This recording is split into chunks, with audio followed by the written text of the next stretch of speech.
ഞങ്ങൾക്കൊറ്റ ശ്രദ്ധയേ ഉള്ളൂ, അതങ്ങാണ്. ഞങ്ങൾക്കൊറ്റ നാഥനേ ഉള്ളൂ, അത് സർവശക്തനായ അങ്ങാണ്. അങ്ങ് ഞങ്ങളുടെ കർത്താവാണ്, അങ്ങ് ഞങ്ങളുടെ ദൈവമാണ്. മറ്റൊരു ദൈവം ഉണ്ടാകാൻ പാടില്ല. ഏക ദൈവത്തിൽ ഞങ്ങൾ വിശ്വസിക്കുന്നു. ആ ദൈവം ഞങ്ങൾ രക്ഷിച്ച ഈശോയാണ്.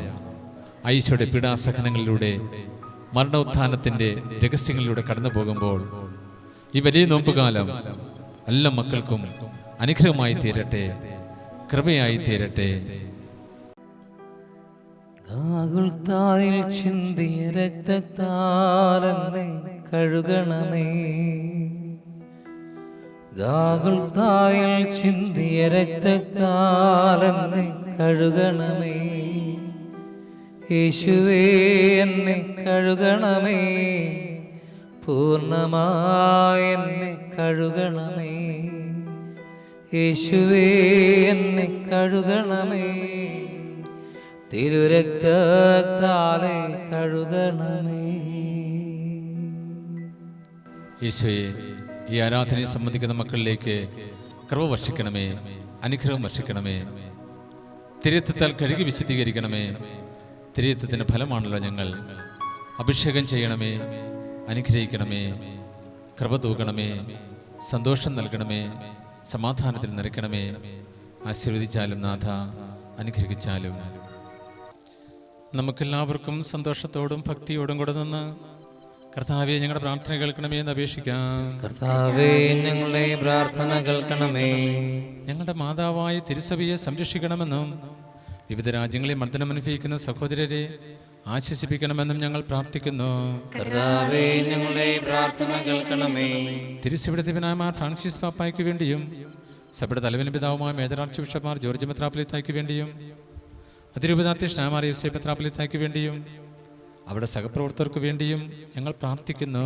കർത്താവേ, ഞങ്ങളുടെ പ്രാർത്ഥന കേൾക്കണമേ. ഞങ്ങളുടെ നാടിനെയും നഗരത്തെയും ഞങ്ങളുടെ അതിരൂപതയെയും ഇടവകയെയും ഇതിലെല്ലാ സ്ഥാപനങ്ങളെയും കുടുംബങ്ങളെയും പ്രത്യേകിച്ച് വിവിധ നിയോഗങ്ങളും ആഗ്രഹങ്ങളുമായി ആരാധനയെ സംബന്ധിക്കുന്ന എല്ലാ മക്കളെയും ആശീർവദിച്ച് അനുഗ്രഹിക്കണമെന്ന് ഞങ്ങൾ പ്രാർത്ഥിക്കുന്നു. കർത്താവേ, ഞങ്ങളുടെ പ്രാർത്ഥന കേൾക്കണമേ. വിശുദ്ധരായ വൈദികരെയും തീഷ്ണതയുള്ള സന്യാസിനെയും സന്യാസികളെയും ചൈതന്യം നിറഞ്ഞ ആത്മായ പ്രേക്ഷിതരെയും തിരുസഭയ്ക്ക് പ്രദാനം ചെയ്യണമെന്ന് ഞങ്ങൾ പ്രാർത്ഥിക്കുന്നു. കർത്താവേ, ഞങ്ങളുടെ പ്രാർത്ഥന കേൾക്കണമേ. രോഗികൾക്ക് സുഖവും ആസന്നമന്നർക്ക് സമാധാനവും ശുദ്ധിനസ്ഥിതിയിലെ ആത്മാക്കൾക്ക് മോചനവും നൽകണമെന്ന് ഞങ്ങൾ പ്രാർത്ഥിക്കുന്നു. കർത്താവേ, ഞങ്ങളുടെ പ്രാർത്ഥന കേൾക്കണമേ. കുടുംബങ്ങളിൽ സമാധാനം പുലർത്തണമെന്നും യുവതീവാക്കന്മാരെ വിശുദ്ധരായി പരിപാലിക്കണമെന്നും ഞങ്ങൾ പ്രാർത്ഥിക്കുന്നു. കർത്താവേ, ഞങ്ങളുടെ പ്രാർത്ഥന കേൾക്കണമേ. പ്രാർത്ഥിക്കാം. ലോകാവസാനം വരെ മനുഷ്യരുടെ ജീവിക്കുവാൻ വേണ്ടി പരിശുദ്ധ കുർബാന സ്ഥാപിച്ച പരമകാരുണികനായ കർത്താവേ, ഈ ബലിപീഠത്തിൽ എഴുന്നള്ളിയിരിക്കുന്ന അങ്ങയെ ഞങ്ങൾ ആരാധിക്കുകയും സ്തുതിക്കുകയും ചെയ്യുന്നു. അങ്ങ് ഞങ്ങൾക്ക് നൽകിയിട്ടുള്ള സഹായങ്ങൾക്കും അനുഗ്രഹങ്ങൾക്കുമായി ഞങ്ങൾ അങ്ങയോട് നന്ദി പറയുന്നു. പാവങ്ങളെക്കുറിച്ച് പശ്ചാത്തപിക്കുവാനും അവയ്ക്ക് പരിഹാരം ചെയ്യുവാനും ഞങ്ങളെ സഹായിക്കണമേ. പരിശുദ്ധ കുർബാന എഴുന്നള്ളിയിരിക്കുന്ന യേശോ, കാരുണ്യപൂർവ്വം ഞങ്ങളെ ആശീർവദിക്കണമേ. സകലത്തിൻ്റെയും നാഥ എന്നേക്കും. ആമേൻ.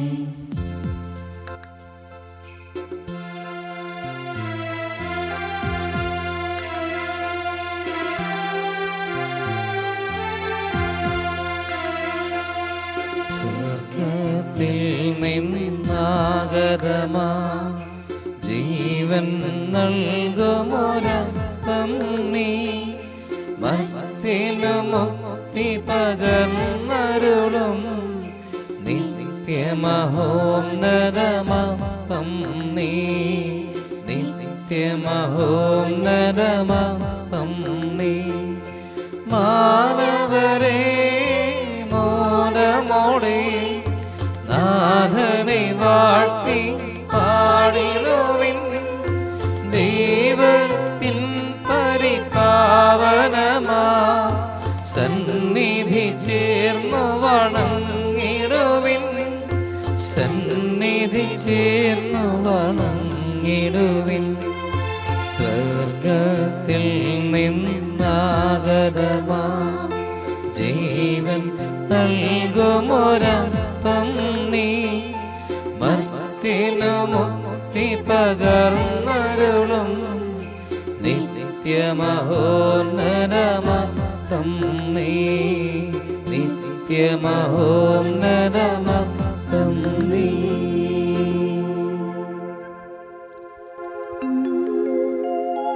പരിശുദ്ധ ശരീരത്താലും വിലയേറിയ രക്തത്താലും പാപത്തിൻ കറകളിൽ നിന്നും മർത്യനു നീ മോചനമേകി. സകലേശാനുവേ കടാക്ഷം തൂഗണമേ വത്സല സുതരേ, നിർമ്മലരായി ജീവിച്ചിടുവാൻ ചിന്തണമേ ദിവ്യവരങ്ങൾ.